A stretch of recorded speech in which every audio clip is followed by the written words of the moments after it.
the biggest shock of the tournament and the biggest upset, of course, was this man here, Dustin Brown, taking out the former two-time champion, the 14-time Grand Slam champion, Rafa Nadal, late last evening on centre court. And what a story it's been. And there in the box is our very own analyst, Craig O'Shaughnessy, part of the analysing team of Dustin Brown, I have to say, and he's here with us in the studio. So first of all, Craig, you have to tell us, what was the atmosphere like out there on centre court? It was amazing. You're on centre court at Wimbledon, so that takes the level as high as it gets. Then you're playing Rafael Nadal, so then find another level. And the way Dustin Brown plays is so electric. It's so exciting. So the crowd's into it. The drop shots and the power and the ripping winners. It was. I've been coaching tennis for a long time. I played a lot as a junior. It was my most favourite day of tennis that I've ever experienced. Yeah, and how did you come to be a part of his team then? When I went to college in the US, one of my roommates had two brothers that were in Germany, and it was Scott Wittenberg right there in the blue. And so I went to Germany during 2 summers of college and worked over there at a tennis camp called the Old California Tennis Camp. Scott's brother Kim runs the camp, and Dustin grew up basically and learning his tennis there. So we have a German connection, and when I was coaching on tour for several years, they alerted me that, hey, Dustin's out of here as well, so I met him on tour. He's a very much loved figure. I mean, he brings so much heart and personality out onto court. I mean, there was so much sort of wave of support for him last night.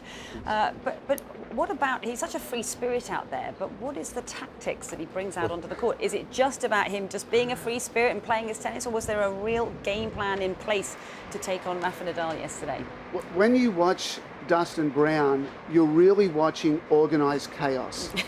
It seems great term. It seems like everything is happening all at once. But there was definitely a game plan. I've studied Rafael Nadal a lot, mainly because he's one of the best players in the game, and the patterns of play that he does are magnificent. The whole world should be studying him. So there were certain adjustments that were made based on where Dustin was standing to return serve, certain serve locations, definitely where we're going to approach, and getting Nadal out of the trench at the back of the court where he's comfortable, keeping points as short as possible. And we saw Nadal coming to the net constantly. He came to the net a lot, but it just wasn't on his terms.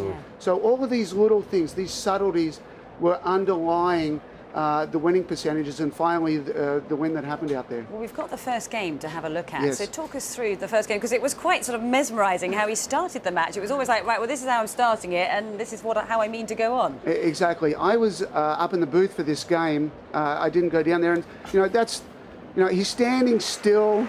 A phenomenal drop shot. Rafa doesn't even run for that one. That looks like a very low percentage shot, but Dustin has actually been practicing that for a number of years. As a kid, he actually learned how to volley before he learned how to hit forehands and backhands. Really? So shots like that are quite easy for him. We're going to see a second serve ace down the middle here. The first serve was hit at 123. The second serve is hit at 123. Does he always hit at that pace, Well, or it was just about going for it out there? Yeah, it's percentages for him. A lot of other players on the tour won't hit such a big second serve. I mean, that's ridiculous right there. But once again, Dustin has practiced that, and other players don't do it as much because they haven't done it 1,000 times or 10,000 times as a junior on the practice courts. There's something about the way he plays it that brings a smile to everybody who's watching him. Not only is he smiling on the court, but he makes you joyful just in terms of how he plays his tennis. Yeah, I'm sure Matt's, who is a wonderful percentage player, you look at Dustin and you're like, how in the world is he pulling all this off? You may not have ever gone for some of these shots. For sure. But again, he's done it so many times as a kid. He messes around with the racket behind the back, between the legs, touch angle volleys. He's very, very good at it. And sometimes I'm like, maybe not now. Yeah. But a lot of times I'm like, I like that. Even if he wins the point or loses it, they can be good errors for him. So with all that talent, do you think that, because I love watching that. Yes. I mean, that is so much fun. Yeah. Unfortunately, it's not the way you play to win big tournaments. But with all that talent, do you think that, has he underachieved then a little bit? Because he's still ranked outside of the top 100, and when he plays like that, I mean, he's got all the talent in the world. So what's not working? Why is he not a better player statistically? Well, I think it's all about timing. You know, to do well on the tour, you've got to be doing well financially. And for a lot of people, it's a struggle out there, you know, to getting from tournament to tournament, having rackets and having strings.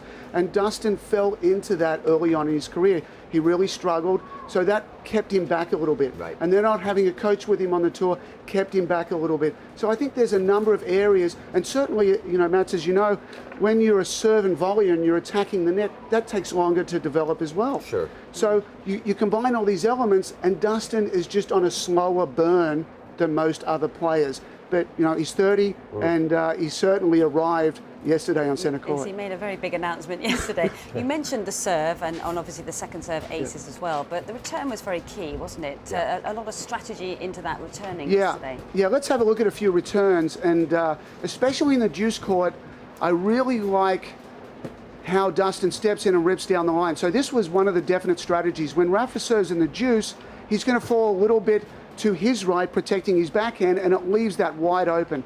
And, you know, Dustin's got such short backswings on his return to serve that he can completely rip the ball. That right there looks, you know, kind of random. That was an absolute tactic going into the match. Deuce court, look where he's standing right there. He's taking away Rafa's serve down the tee, and then he mixes that in. So, it's, you know, he's creating chaos in Rafa's mind. It's like, you know, in order for Rafa to counter that, he's got to get his mind clear. But with all of this going on, it's very difficult. That set point where Rafa basically hits his leg trying to get out of the way of a monster return. So, you know, all of these things are not normal for other players. Dustin pulls it off very, very well. How does he hit the ball? Because he's not that strong, is he? It's just all timing then. It's 100% timing, and it's short backswings. But it's a short backswing. You know, his arm is loose. You know, his arm is lively, and he gets it short, and then he just uncorks on the ball. Just rips it. Yeah, he does. You know, he's got a good racket. He's, you know, the strings help, but really, he's got sensational timing. Okay, well, we've looked at serve and return. What about approaches to the net? Because he came in a lot. Yeah, we wanted to get to the net a lot. That was definitely a tactic that we looked at. This is a great shot that opens up the backhand to get in. So just, you know, he kind of dumps that in there, gets in. You know, he's always going to be jumping around the net. That's his style. But definite tactic there. Rush the backhand, come into the backhand. You know, Rafa hit some good backhand passing shots, but ultimately that's where you attack him. I like this one. Just dump it in, and you know, you ask the question. You say, can you hit 30 backhand passes in this match? And if you ask that question enough, the percentages are going to be with you. See, that's where it looks like low percentage for a lot of players, but Dustin's actually playing very high percentage tennis. How much did you look at sort of tapes of what had happened to Rafa here in the past? Obviously with Kyrgios last year and the previous losses that he'd had early at Wimbledon. How much? It was Russell, wasn't it? It was so reminiscent of those two matches. Very much so. You know, I'm the analyst for the ATP and the New York Times, so you know, just by nature, what I do is looking at a lot of these guys, and Rafa, because he's so incredibly good, just happens to be a guy I've had a look at.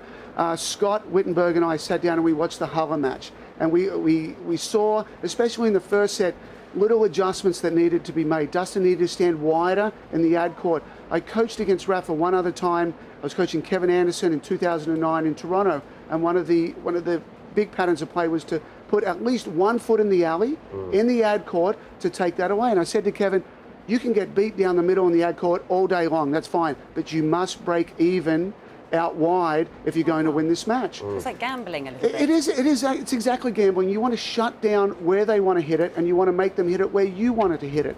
So for Dustin, the first 2 sets, you may have noticed, he didn't do it. And one of the first things, you know, after I said, you know, he came off and congratulations and hugs all around, I'm like, what happened in the first 2 sets? He's like, I forgot it. I forgot it. But he adjusted, and you know, he shut that down. And really, he adjusted once he saw Rafa going. Then he's like, hang on, the guys have talked to me about this. It clicks in my mind. I've got a strategy. Oh yeah, stand wider. Fixed it. Yeah. Whose idea was it to do drop shots off returns of serve? Because that is, I mean, it's very cheeky, but we don't see this very often. Yeah, but where did that come from? It's extremely cheeky. Listen, it didn't come from Scott or I. It came from Dustin. You know, this is what he's extremely good at. You know, it's shock, it's awe, it's total chaos, and it's really, you know, it's just meant to freak the opponent out. I mean, after Rafa hits that serve, he's wanting to back up.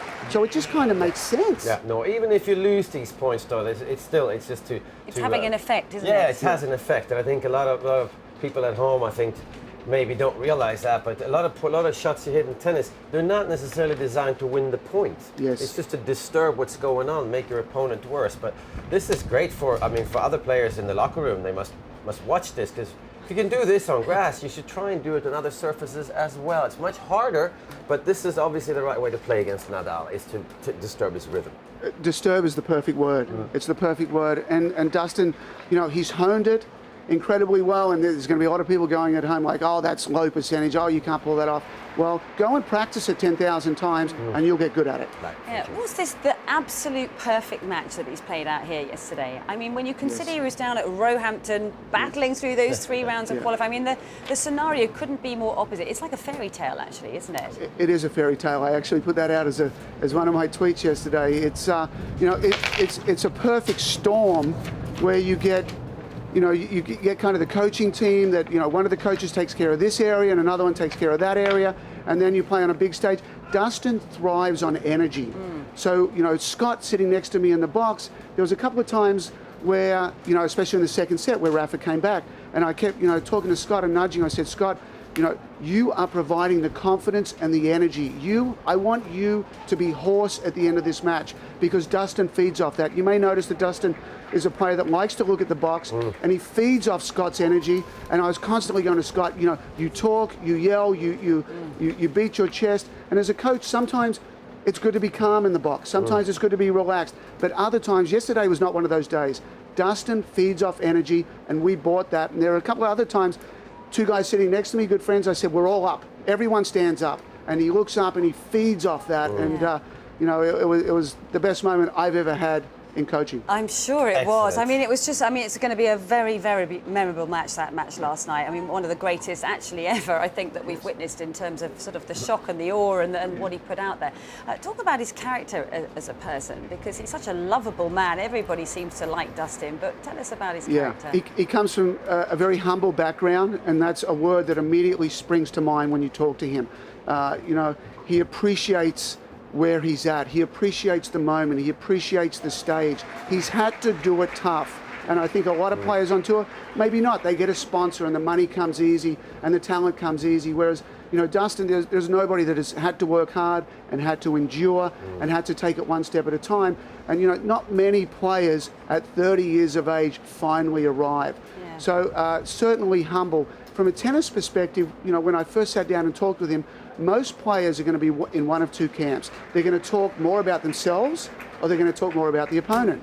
And I like the players that talk more about the opponent. I like the players that look over the other side of the court and said, I can figure out how to make that player play bad today. Yeah. And that's exactly Dustin. He really understands the court well. He's got a great tennis mind. He sees that it's important to make Nadal off balance and uncomfortable. And he's an absolute dream to coach, with this dynamic game style and a great tennis mind. What do you think is going to happen now? Because suddenly, I think everybody's most probably asking him already, you can't become a one-hit wonder. Yes. So how is he going to deal with that pressure? Because he plays Viktor Troicki. Yes.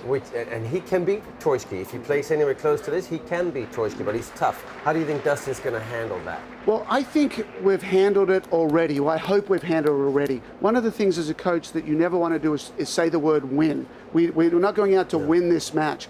Winning is the end result and a byproduct of a lot of things that happen first. So we're very much about point by point. Here's the strategy at this moment in time. The score, which Matt's, from talking to you, I know you're very, you like that a lot. By this score, it means this tactic. So Dustin's very good at one point at a time and one match at a time. We're not talking about, this is what you're going to do in this match that's going to have an end result. So I think, there's no talk about, well, here's the money you've earned. There's no talk about, here's the points you've earned. There's no talk about how you're going further than anything else. It's day to day. It's we're trying to just downplay everything and make it as normal as possible, which when those moments come, hopefully we've already pre-coached that moment. Yeah, and he didn't appear to have any nerves whatsoever. I mean, it just, as we keep saying, free-spirited out there. But I guess that's from having done the 3 rounds of qualifying, a couple of rounds in the main draw as well. He sort of earned that right to be there, and he was just never going to let that opportunity slip. Yeah, exactly. And, to his credit, there's times you can give a game plan and say, this is what works, this is what you should be doing. But, he just stayed with it. He didn't deviate from it. There was one point where he tested with a couple of high balls. I think it was late in that 4th set. It didn't work. We never saw it again. What was interesting is that Rafa didn't really, he was getting dictated to, one of the greatest players of all time, but didn't really go to a plan B. He served and volleyed once. He won that point. His winning percentage from the back of the court was only 40%. His winning percentage approaching was 63%. When Rafa served and volleyed that one time, I'm like, I don't want to see too much more of that, and I didn't, so I was kind of happy with that. So it's Matt's, It is a bit strange, yeah. Yeah. I would have thought that if I was involved, played that kind of match last year against Nick Kyrgios, he was sort of beaten by somebody who's a better player. Yesterday, Dustin is a better player than Nadal in that match, but he was beaten by weird tactics that I think maybe Nadal reacted. I would have. Oh, this can't work. You just can't keep this up. You can't keep up hitting drop shots that are perfect, and drop shot on my second serve.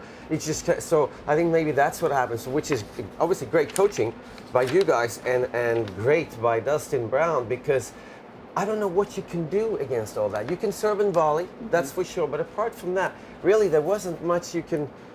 I mean, he didn't give you any options. He really didn't give you a chance to change too much. Yes, I agree completely. When Dustin steps in and pole axes return winners constantly, there's nothing you can really do. Not really. The only thing that because he wants the net so much, that Rafa didn't say, well, let me get there first. That may have been something, but For sure. again, it's taking Rafa out of his comfort zone, and maybe he thought he could persevere and get over the mountain at the end. That's what I think it looked like, yeah. Yeah, definitely. But where does this loss unbelievable. leave Rafa Nadal, do you think? Because it's definitely been a very difficult season, probably the most difficult of his entire career. But, it's the 3rd heavy loss at Wimbledon, hasn't been past the 4th round since 2011 now. So where do you think he's at? Well, I think this isn't a bad loss for him because of the nature of how it happened. Certainly losing at Wimbledon and losing early again, it doesn't sit well. But he'll get over that match early because it's like, well, what am I going to do? This guy threw the kitchen sink at me and it worked. But overall, his body of work recently hasn't been good. One of the things I love to do is go to practices here. I go and watch Roger. He is absolutely humming. He hardly misses a ball. He's so confident. He's got great rapport with Stefan Edberg. I mean, he's never looked better. When I go and watch Rafa practicing, the forehand's late, the contact's back. The ball's spraying a little bit. He doesn't look confident. The facial expression isn't what we're used to. So he's in a tough time. He's in a very tough period right now. The tennis world hopes he gets out of it, and I think he will. But it's got to go back to the drawing board. He thrives on matches. He thrives on point after point and grinding. But when he had that injury last year with the wrist, he was out for a while, and then the appendix, he's out even more. So I think it's because he hasn't hit, and that's. The injuries have taken him off the court. He just hasn't found the court again. Yeah, I know you. Oh, go on. No, I was going to say, I think that what's happening to him a little bit is he maybe is thinking and talking too much about his forehand. He always says that it's all about his forehand. And I think that's becoming too simple of attack, or simple of a way to play tennis, because we know that Djokovic has improved his serve, he's always improved his forehand, he's coming to the net, he's improved his slice backhand, his volley. Andy Murray is improving. You can see that Roger Federer gone to a bigger racket height, Stefan Edberg, and he's volleying much better suddenly, I would think. Absolutely. And Nadal is sort of stuck in that, and he talks about it. It's all about my forehand, and I win and lose with my forehand, and I'm searching for. And when you go watch practices, they spend a lot of time on that forehand, and I think that he needs to maybe start developing the rest of his game to keep up with the times. Yes, exactly. And if you start worrying about something, you can mentally make it a much bigger problem in your mind than it really is. I know we've got some stats on certain aspects of his game out there yesterday, but the return situation was one of the more difficult stats for him. Talk us through this, Craig. Okay, so we see over here the Wimbledon losses, first serve return points is only 20%. You know, his career average is 34%. So that 1% in tennis matters. If I look at something and see something drop off 1%, sure. I'm like, okay, I've got to look at that. That could be a problem. So that's massive right there. Nadal thrives on second serve returns. 55% is fantastic. Typically for a year, I've seen him up at 56, 57%. For 43%, it's just not good enough. It's not going to get the job done here or at any tennis venue around the world. Yeah, he's talked, I mean, Mats and I have talked about this all week in the first week, but he has been so open about the lack of confidence. But do you think that in itself has become a problem? Because people like Dustin went out there yesterday thinking they could beat him because they know how unconfident he is at the moment. I couldn't agree more. Talks too much about it. Yes, he does. Yeah. He does. And if I'm picking up on it as a coach, and I tell my player, hey, this guy's not who he once was. He's not as confident as he once was. He's saying it himself. He needs to hide that. If I was kind of involved with that or I had a player doing that, I'm like, you don't talk about that at all. You portray confidence and you fake it, and even by faking it, it may start to get better on its own, just by doing it that. Yeah, so sure. It is surprising.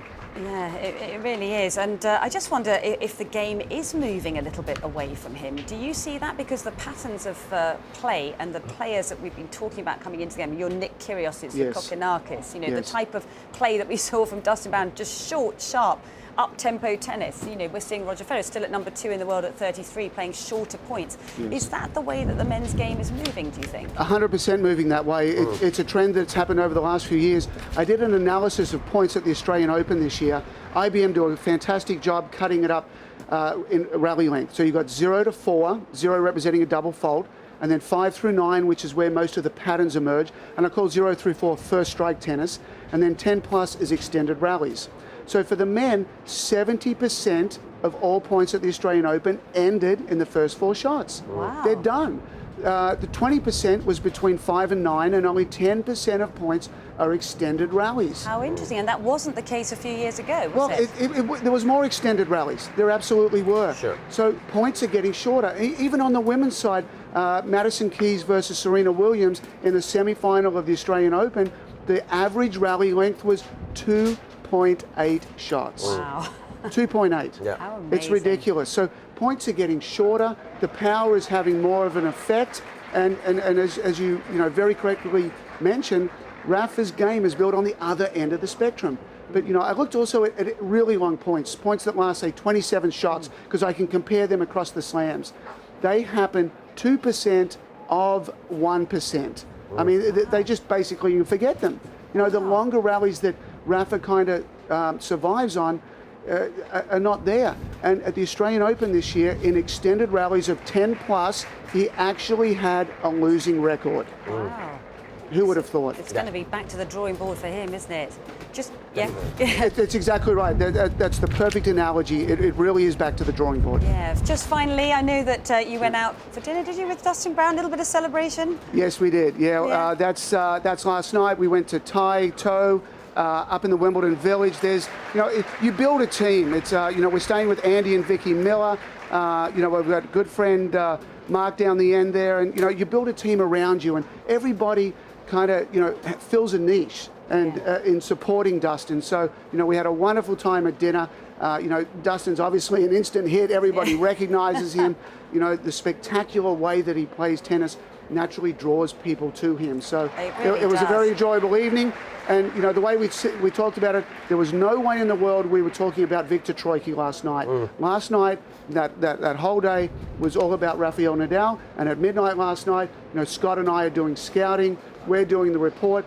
Dustin's not going to do any of that, and we'll drip feed and distill the information to Dustin how we see fit on the best way to play a very, very solid player on the next round. I don't imagine he is superstitious, but is he going to go for Thai food every night now? I hope so. I love it personally, so I'm not... Yeah, I do too. I'd love to go back there. It's a wonderful spot. Fantastic. Well, that was so interesting. Thank you so much. Really wonderful analysis. And I guess very best of luck in the next one. Oh, yeah. Well, thank you. You're going to be part of that team. Yeah, Dustin's, keep the ship sailing. And part of our team. Well, it's a pleasure to be on both sides of it. It really is. Fantastic. Thank you so much, Craig.